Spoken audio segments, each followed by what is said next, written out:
All right, this video is for the basic operation of the Minigrave engraving machine. What I'm going to do is do a sample engraving on this little piece of brass. It's a scrap piece. It would be a little tag that you'd put on a toolbox with somebody's name on it, or a wooden plaque, or something to identify something like that, a trophy, etc. Anyway, one of the very first things you want to do with this machine is decide what ratio of reduction are you going to use, and that determines again the differential in size between your master text and the size of the letters on your work. This machine has two different ratios. The hole that it was in, I believe, is 2.5 to 1, and the back one is 5 to 1 reduction, which would make the characters quite a bit smaller on your work. Now, there's a lot of ways to get more options with that. There are multiple letter sizes.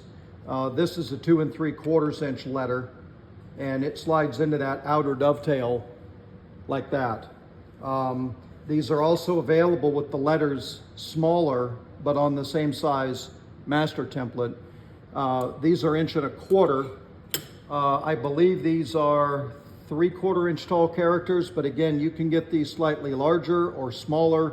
On this size, they go all the way down to 1/4 inch character, which would make very, very small letters on your work. Anyway, we're going to use the 1.25 inch, and they slide into that inner dovetail. The outer dovetail, again, is for these larger 2 3/4 like that. But what we're going to do is center the So let's select 2.5 to 1 reduction. So you put this piece on first, then remove, I've got a vinyl cap on here just to protect that tip. We'll put that down in there, and then put that over the top of it. Now, so we've selected a ratio, 2.5 to 1. Now, after you get your text assembled, you want to make sure it's centered left to right. You cannot move the vise left to right on this machine, though you could move your work left and right if it needed to be off center, or you were trying to put a feature like a heart or something on one side. But what we're going to do today, I'm going to tighten that down. You want to make sure your text is centered in the font tray. So we're going to loosen these two copy stops and slide this over here until the arrow pointers are on the exact same number. And right now they're just a hair inside of the 7. So I'm going to tighten one of those down, then apply light pressure to pinch the text, and then tighten the second one. Now the text is centered on the font tray. The next thing you want to do is center it top to bottom, and that's done by moving the vise itself. So leave this wing nut loose. Bring this over on top of your text and put it in the center of one of the letters. Now this has an E. I can put it in the center of that E. Oftentimes that center leg is not quite in the middle, but on this one it looks like it is. I'm going to put the stylus in the center of that E, and then put light pressure on the diamond and bring it down near to the work. And you can move this back and forth under the diamond until you get it exactly in the middle. Now to get it exactly, you may have to put a little piece of tape on there and put a mark and measure and make sure it's in the middle. We're just going to eyeball this one. So again, moving the vise back and forth. When you get it centered, let go of everything, move this out of the way, and then very gently tighten that. Now the vise is locked. So now we're centered top to bottom. The text is centered left to right. Now we can engrave. I'm going to go ahead and engrave this, and we will see. And again, I'm just tracing all of the grooves in the master, and it's reproducing that on the work. These, I believe this is called Century Block. These are a little bit harder to trace because there's more lines. You just have to have a little bit of patience. Some of them are very complex and have lots of lines, and they take a while.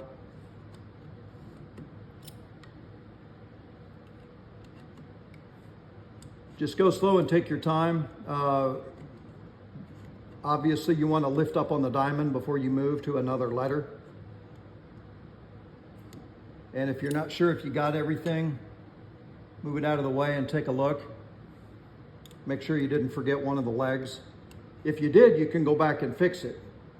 But once you remove the piece out of the vise and move it, you'll never get it back in the exact same position. So always, trying to get into this groove, always check it before you take it out of the vise, because once you've taken it out of the vise, it's carved in stone. I mean, you might be able to get it lined up pretty close, but most of the time you're not. So always look really carefully, use a magnifying glass if you have to, and make sure that all of the characters are complete. Now that looks complete. I'm going to remove that by loosening the vise. I've got fingerprints all over it. Now if you look, it's just a hair low on the template. Now again, you can use scrap and you can test that. If it's a hair low, you would want to loosen the vise and pull it toward you a tiny, tiny amount, which would then place the characters a little bit higher right on the center line. Again, the best way to do it is to measure it. I use a micrometer like this. These are 3/4 of an inch tall, 749, 750 is 3/4, 751. One way to do it, again, if you have scrap, is to then set a micrometer at 375, which is 3/8 of an inch. That would be half of the 3/4. That's close there, 375. Lock the micrometer, and then you could put a small scratch on the piece like that, and you know you're exactly on the center line when you check it later with the diamond. And again, this would be scrap. Then you'd put your real piece in there and do the work, and it would be right on the center line. So that's a sample of that. Now, the vice jaws. You have vice jaws with steps in them. You also have vice jaws like this with holes in them, I believe. I don't remember. But anyway, let's talk about this. So you can remove and change the vice jaws. These are reversible. These have a little nook in them to hold things like a heart, to keep it centered and to keep it from moving, because if you try and put the heart like this with that point down there, inevitably it will shift and move when you're engraving it, and it will ruin it. But these pins down here are very important. It's a very small difference, I think about 6/1000 of an inch, but one end of this pin is 5 millimeter and the other end is 3/16. The larger end, the 5 millimeter, goes down in these holes. And those holes can be used to hold these pins or these brass buttons. And I'll show what those are for in a minute. But anyway, the 5 millimeter end, which is the larger end, goes down. They go into the holes like that. And then they hold different types of vice jaws. Like this is the adjustable ones with the pins and the silicone to hold odd shaped items, weird items, like maybe something that's the shape of the state of Texas, you know, a keychain or something like that. I've already assembled these pins on here to hold that heart.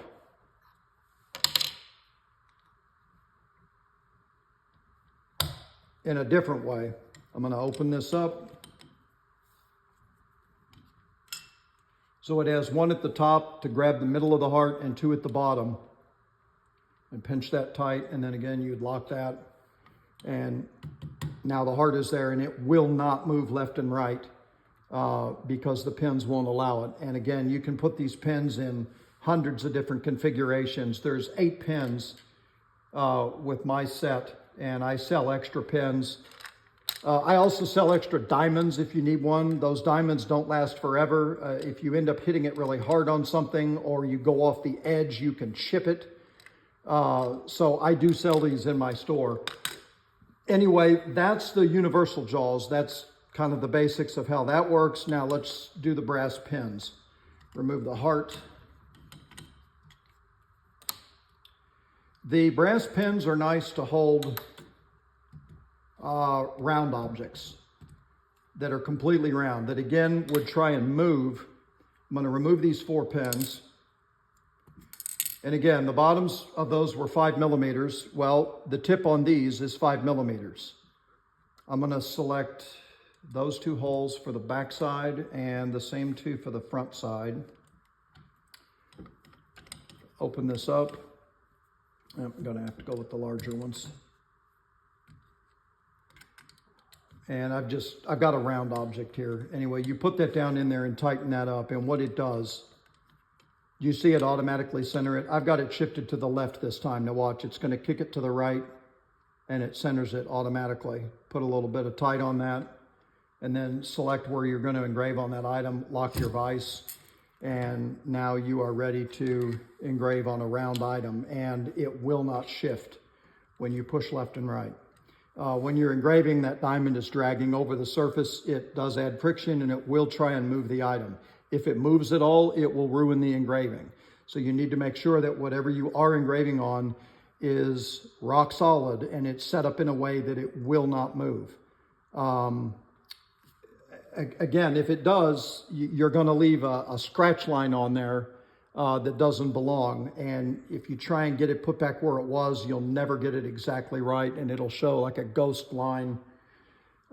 Anyway, again, these pins can be assembled in all sorts of different configurations to hold different shaped items, different sized items. But I think that's the basics of it. Hopefully that'll help you figure out, again, what the brass little jig pins are for and the different vice jaws and how these pins are used. These are basically used just to hold the vice jaws. And again, they adapt a 5mm hole to a hole that is 3/16 of an inch. All of the vice jaws have holes that are 3/16 of an inch. So if you're going to mount a pair of the vice jaws, you have to use these 5mm pins. The outer 4 holes are the ones that are used to hold the vice jaws. And then they push on. Again, these have a 3/16 of an inch hole. Get that lined up right. Now, why doesn't that want to go on there? Do this one first. There's that one. What did I do wrong back here? I had the pin in backwards. That'll do it every time. Again, the 5mm larger side goes down first, then the jaw presses on to the 3/16 of an inch hole. And just like that, you've changed your vice jaw to hold a different shaped item or a different sized item.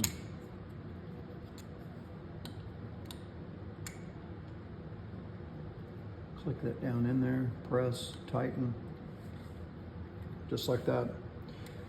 If you have any other questions, do not hesitate to ask.